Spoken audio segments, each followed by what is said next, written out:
Edward Kelly, and I didn't know I wanted to be an interrupter. Being an interrupter has put a different focus on my life. It actually has motivated me in a different way. I really think the job that the interrupters do will be really beneficial. And the more areas, the more people we bring on to do this kind of work, I think we'll start to have a greater impact. My past experience, I never would have thought would have led me to this point. My past experience, I thought would have led me beyond the prison walls to an early grave. I survived it, I overcame it, and that's why I'm here.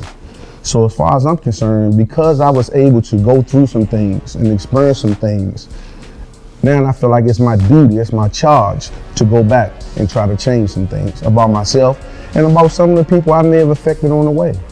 A very good friend of mine has said to me, you know murder is bad for your health. I never thought of it that way, which it really is. So it's very important to get our youth to understand a lot of stuff that you beefing and fighting over, and you know, them fights lead to gunplay and other things.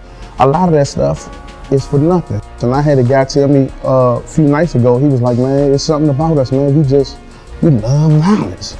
And I wasn't feeling it. I was like, I don't love violence. I mean, there's been times when I had to be violent, but I don't love it. And it was just interesting for a young man to say that to me. So I asked him a few questions. And I asked him some questions that he never thought. I said, are you prepared to kill somebody right now today? He said, yes. I said, really? I said, are you prepared to die right now today? He said, no.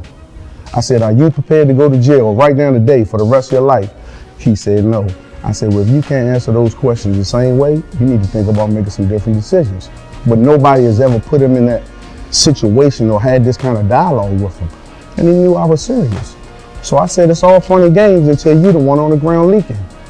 So when you say stuff to people that makes sense, if you about it, you about it. If you ain't, you ain't. So when you start talking that real talk and they realize he ain't playing, he talking some real stuff, you get their attention, you can get them to think about some things. And if you can get them to think about some things, you can possibly get them to change some things about themselves. And I wish somebody would have said some of the things to me that I'm saying to you. Because had they done that, I may have made some different decisions back then.